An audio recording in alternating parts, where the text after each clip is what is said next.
When Jabin, king of Hazor, heard of this, he sent for Joab, king of Madon, and to the king of Simron, and to the king of Achshaph, and to the kings who were in the northern hill country, and in the Arabah south of Chinneroth, in the lowlands, and in Naphtodor on the west, to the Canaanites in the east and the west, the Amorites, the Hittites, and the Perizzites, and the Jebusites in the hill country, and the Hivitites under the Hermon in the land of Mizpah.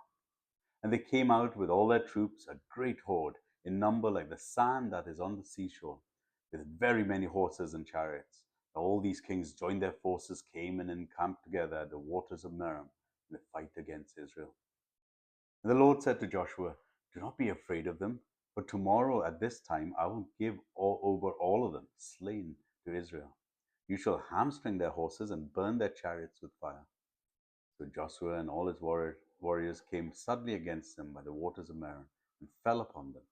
The Lord gave them into the hand of Israel, who struck them and chased them as far as the great Sidon and Meriropothman, and eastward as far as the valley of Mizpeh. And they struck them until none left remaining. And Joshua did to them just as the Lord said to him. He hamstrung their horses and burned their chariots with fire. And Joshua turned back at that time and captured Hazor and struck its king with a sword, for Hazor formerly was the head of all these kingdoms.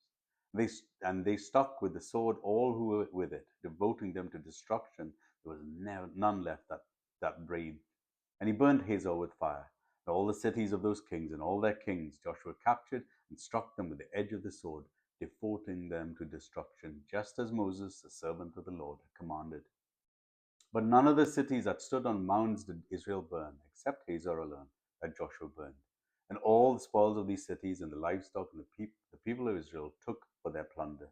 But every person they struck with the edge of the sword until they had destroyed them, and they did not leave any who breathed. Just as the Lord had commanded Moses his servant, so Moses commanded Joshua, and so Joshua did. He left nothing undone for all that the Lord had commanded Moses.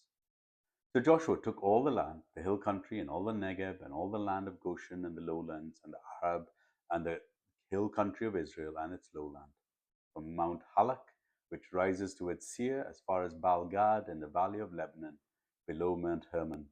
And he captured all their kings, and struck them, and put them to death. Joshua made war a long time with all those kings.